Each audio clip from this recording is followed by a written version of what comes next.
Welcome to Chapter 8. Normally in the summer, we don't do a lot of videos, but I felt like this particular chapter had several areas that maybe an explanation while you look at the diagrams and the words would be beneficial. So we're going to give it a try, and I hope it's helpful.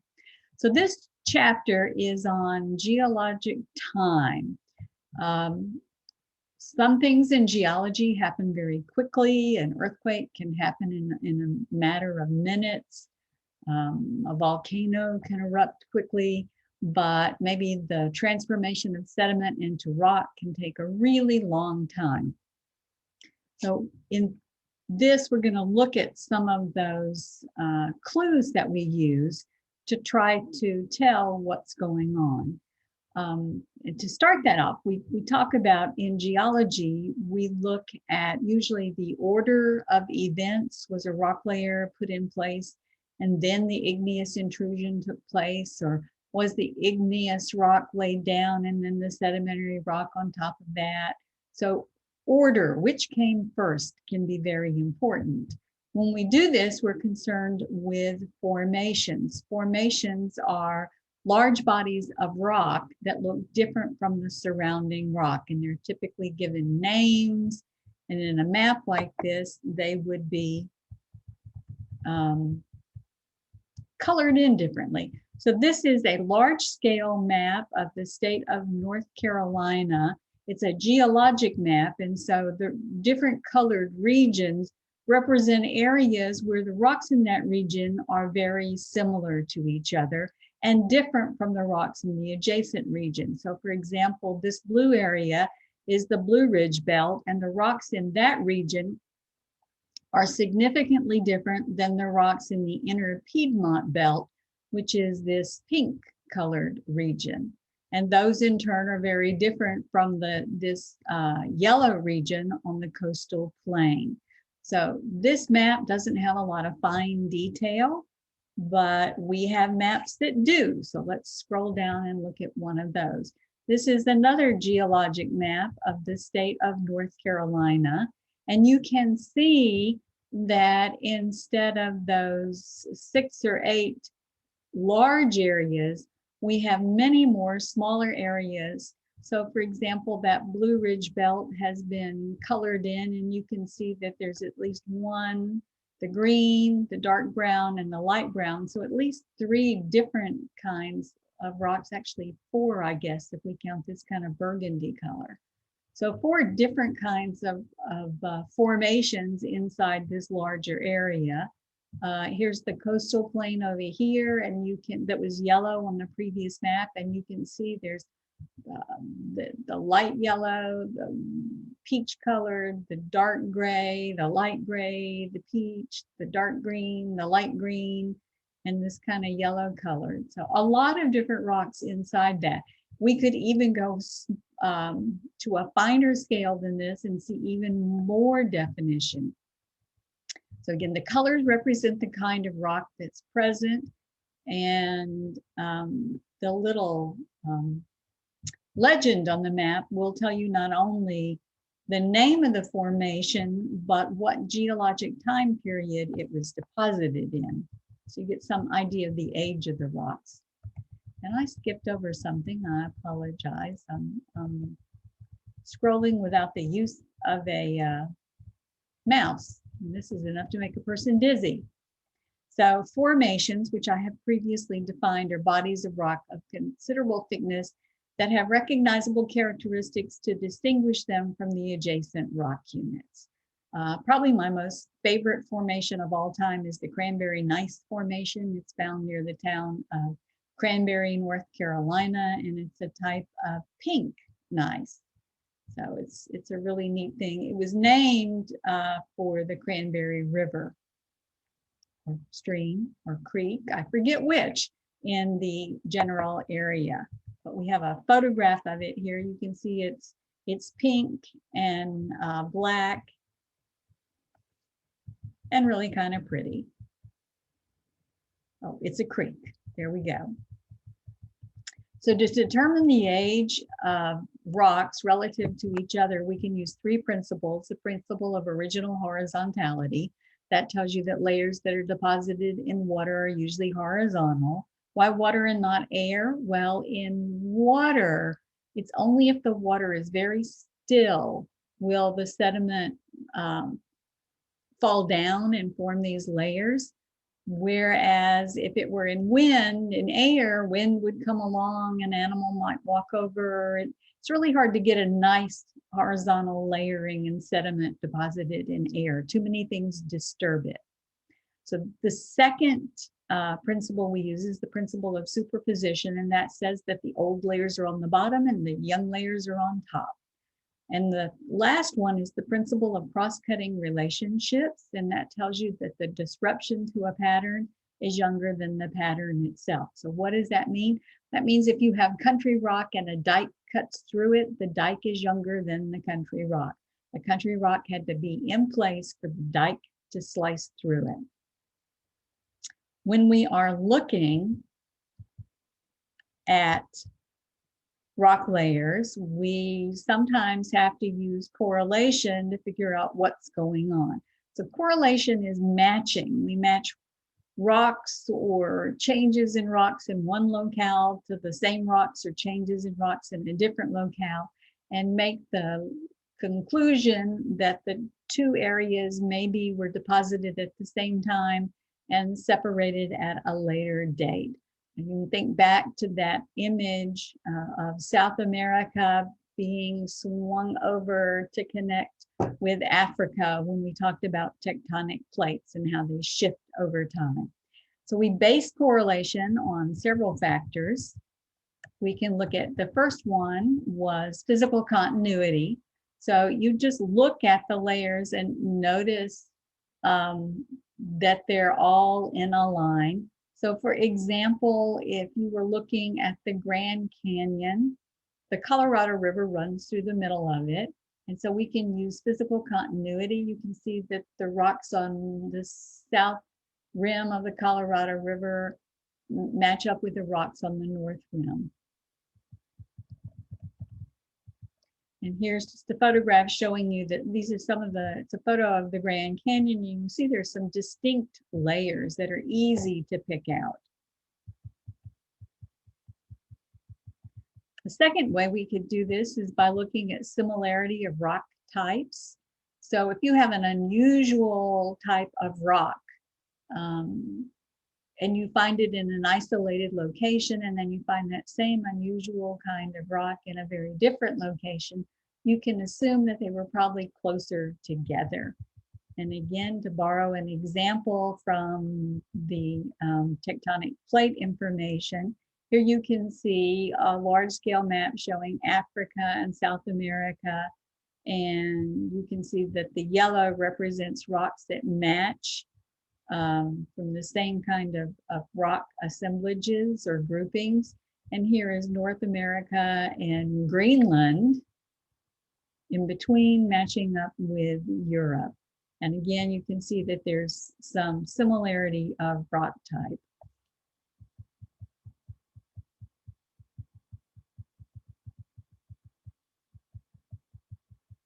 And the last one would be correlation by fossils. So if you find specific fossils in a specific location, you can,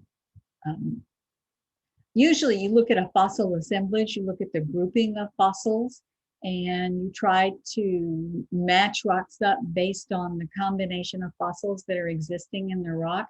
Sometimes you'll come across what's called an index fossil. An index fossil is a fossil of a species that existed for a very short period of time. And the really cool thing about that is it narrows your time frame. It gives you a much narrower time frame for the rock to have been deposited. So if we look at this diagram, you can see that on the left, we have fossils on the top two layers that don't appear on the right side. But once you get below those first two layers, you can see a fossil that matches up with one on the right. And again, then there's a missing layer, and then two more layers that match up with the one on the right. So we have to assume that at some point in time, these two layers on the right and these two on the left, the bottom two on the left, they share an age. And at one time they might have been physically closer together or part of a continuation. You'd have to know more about it to make a big leap. If we look down at this diagram, it's a drawing and you need to try to follow along. It shows you the age span for three different kinds of rocks, fossils, I'm sorry. These three fossils, A, B, and C, were found in a single rock. And fossil A is from 1/2 to represents the species that lived 500,000 years ago all the way to 4 million years ago, which is what this vertical distance represents. Fossil B represents a species that only lived from 2 million years ago to 5 million years ago. And fossil C represents something that lived from 3 million years ago to 6 million years ago. And what we want to do is we want to know if these three fossils were in a single rock, how old is the rock? Well, you can do it one of two ways. You can look at the numbers, and we'll do that in a minute, or you can just look at the chart, and we'll do that part right now. So if we look at these up pointing arrows that represent the most recent time that each of the three fossils represents a species that was alive, you can see that we have to go back 3 million years before all three were alive. If you're 500,000 years ago, only A was alive. If you're 2 million years ago, only A and B were alive. But to get all three, A, B, and C, you have to go back to the 3 million year mark. So we have to go down, down, down till we get to the oldest number, the lowest bar representing the three fossils. So that was 3 million years ago. Now, so how old was it? How much past that did it exist? Well, C goes all the way back to 6 million years. But there was no A or B then, so it can't be that. B goes back to 5 million years. Okay, C was still around, but A wasn't. A had already died off. So you can see that the oldest time where we get all three is 4 million years ago. So if we go down, down, down, and then up, up, up, you can see that the rock has to be 3 to 4 million years old in order for all three fossils, A, B, and C, to have been living species that could get trapped somehow and die off and be found in the same rock. So 3 to 4 million years, we go down as low as we can go and then up as high as we can go, and that's our range. Now let's do it with the numbers so you can see a different way to do this. So if we look at our drawing, we can see that fossil A is 0.5 to 4 million years ago it lived. B was 2 to 5 million years ago, and C was 3 to 6 million years ago. If you look at the starting numbers, the numbers on the left, you pick the biggest one of these, which is the 3. And the ending numbers, the ones on the right, you pick the smallest number, which is the 4. So the answer is that the fossils were deposited 3 to 4 million years ago. No younger, no older than that, 3 to 4 million years ago. So either we can go down, down, down, and up, up, up, or we can write the numbers ranges out, pick the biggest of the little numbers and the smallest of the big numbers. So either way, we get the same answer. You can do it coloring things in, but I find that makes a big mess. All right, let's talk a little bit about the standard geologic time scale. Whoops, I overshot. My apologies. So in the standard geologic time scale, time is based on fossil assemblages. Remember, a fossil assemblage is a group of fossils representing plants and animals that coexisted, that were alive at the same time. So we divide geologic time up into 3 eras: the Cenozoic era, which represents new life, Mesozoic, which is middle life, and Paleozoic, which is old life. Each of these eras can be subdivided up into periods, like the Jurassic period or the Triassic period. And an individual period can be subdivided into smaller time elements called epochs. So epochs are the smallest of the 3 we're mentioning, and then periods are a little bigger, and then eras are the biggest divisions. The time before fossils were easily represented is referred to as Precambrian time. We used to think there were no fossils in Precambrian rock, and now we realize there were fossils.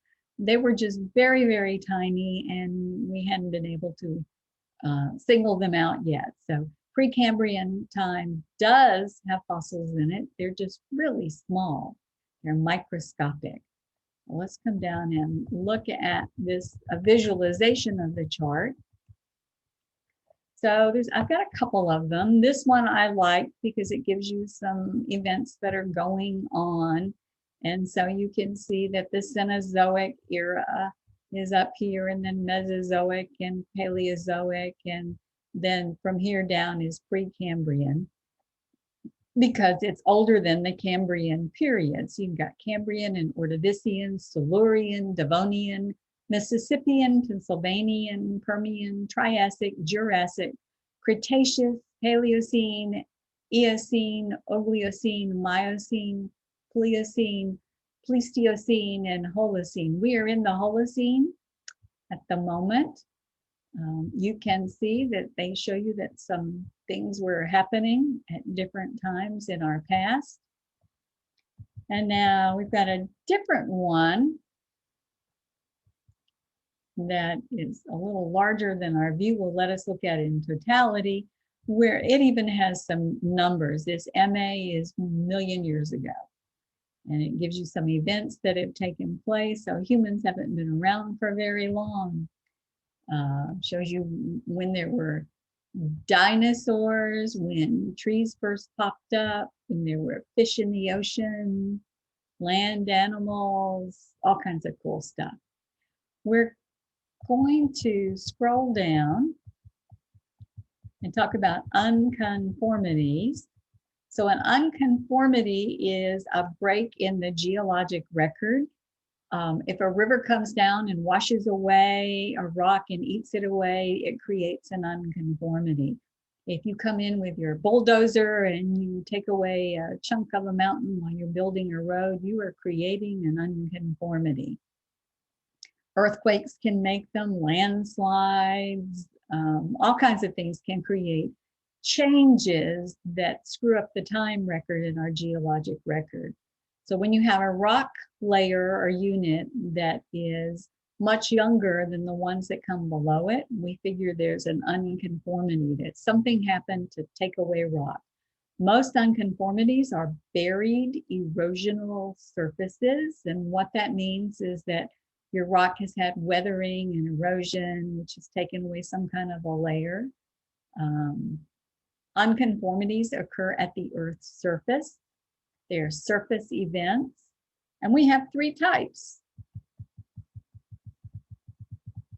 So the first one is a disconformity. This is where the rock layers, sedimentary rock layers, are parallel to each other. So layer 1, 2, and 3, 1 is the oldest, 3 is the baby.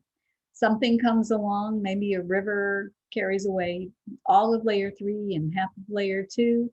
This wiggly line you see is the unconformity. And then maybe the climate changes and sediment gets deposited.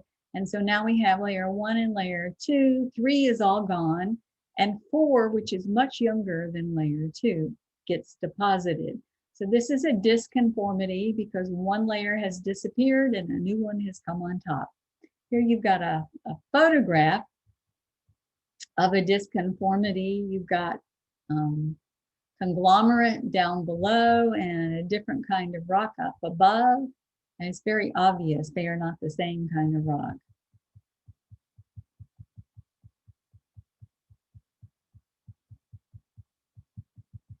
Another type of unconformity is an angular unconformity. And an angular unconformity, the original layers that were deposited parallel are folded or tilted in some fashion, and then sedimentary layers get deposited horizontally on top of that. So there's some sort of an angle involved. Here is a photograph again of the Grand Canyon. You can see that these layers are at a tilt or an angle, and the ones on top are horizontal. And so this area right here, where we change from tilted to horizontal, that's the angular unconformity.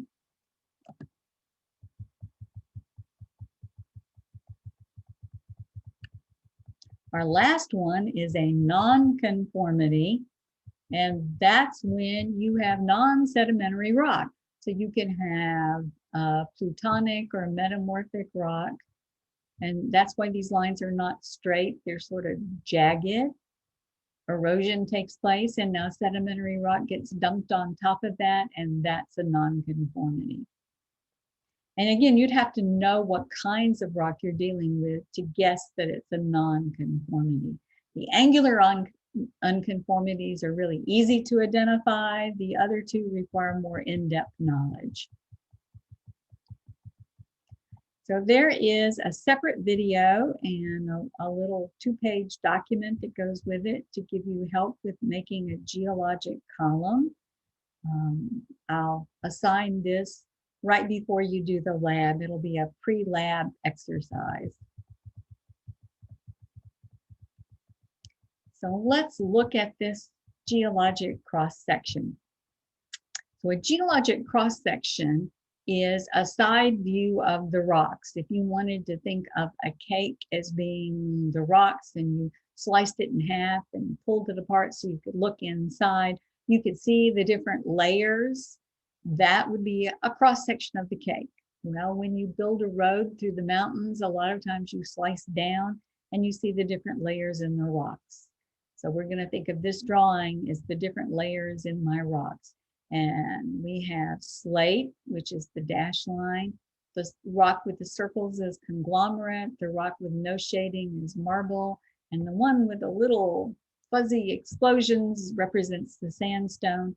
And the dark shaded one is basalt. Basalt is an igneous rock, which oftentimes forms dikes and sills.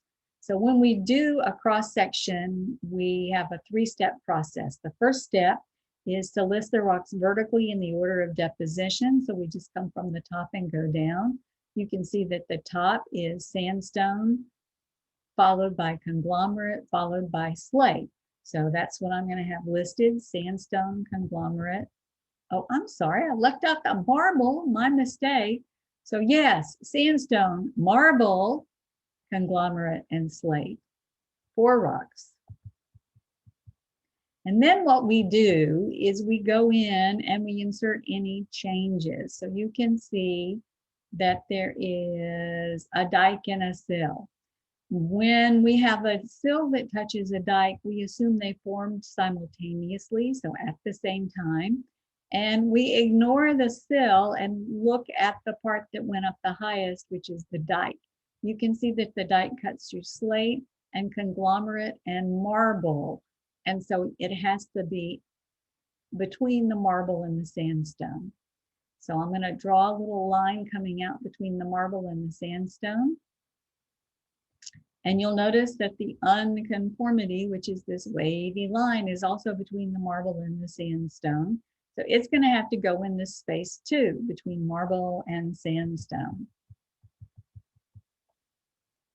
They both go there. The reason I put the unconformity above the dike and sill is that the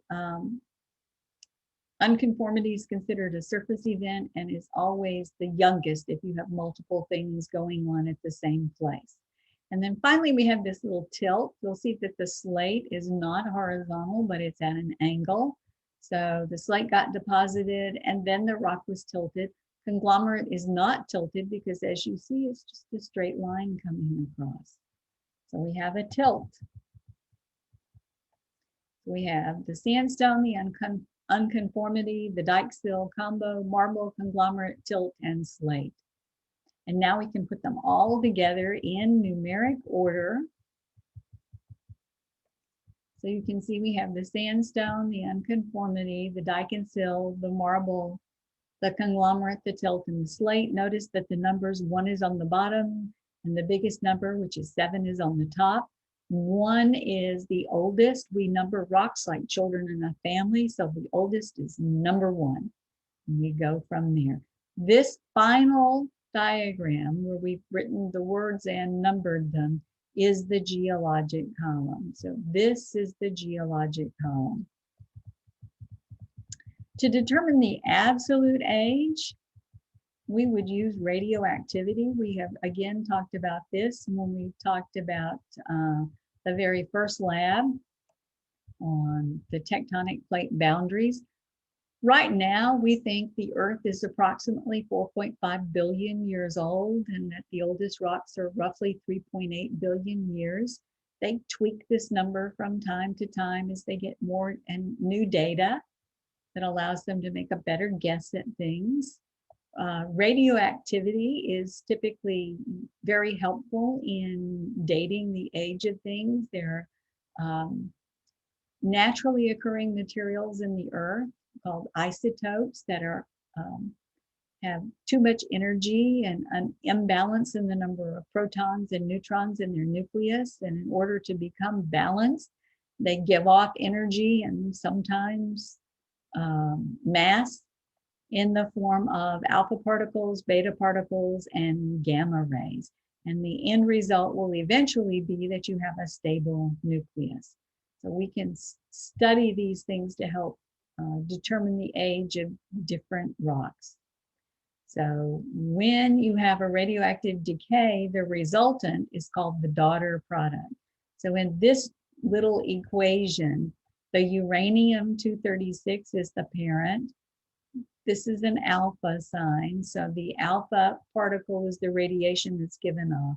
And the thorium-232 is the daughter that's created at the end. Now, thorium-232 is also radioactive, and so it in turn would create its own little decay scheme, but we're not going to worry about that. The time required for half of a radioactive sample to decay or change into the daughter isotope is called the half-life. And we want to do an example with that so you can see how it's useful.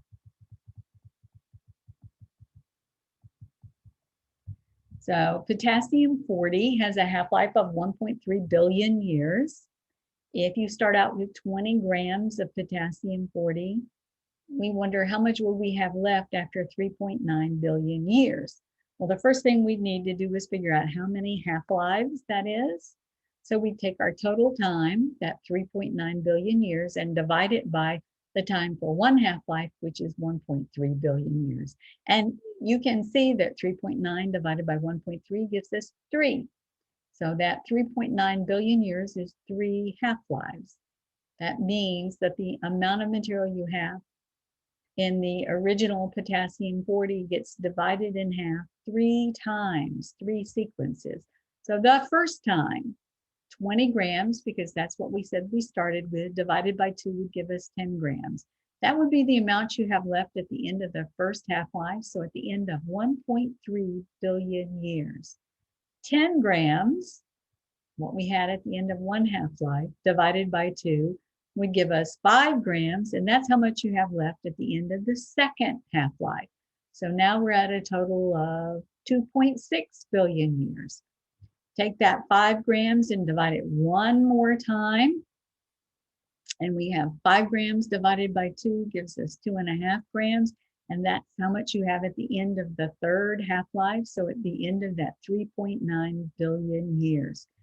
So you can see this is sort of a simplified way to do it. There's actually a single equation, but the math is beyond the level of the course. So this is sufficient if you know the half-life and the amount and the time, you could figure this out. So to figure ages, you would need to know the amount of parent, the amount of daughter, and the half-life. All right, so radioactive dating, to determine the age of a rock, you'd have to know the half-life of the parent. You would also need to know the amount of radioactive isotope and the amount of daughter. So parent, daughter, and half-life will see us through. And this is just a little chart that shows us some of the radioactive isotopes that are often used to date rocks or artifacts. Carbon-14 is used to date things that are organic. So if you have a piece of papyrus, or if you have a clay jar that has food residue in it, or you have a piece of ancient clothing, you could, or textile of some form, you could use carbon-14 dating. Most of the time for just rocks, we use these other things. Potassium-40 is used a lot for igneous rocks, but the other isotopes play a role too. All right, so what we do is we want to combine what we know about relative and absolute age, and we get a fairly accurate guess at the age and relationship between the rock layers. So we will stop the share, and we are going to stop the recording.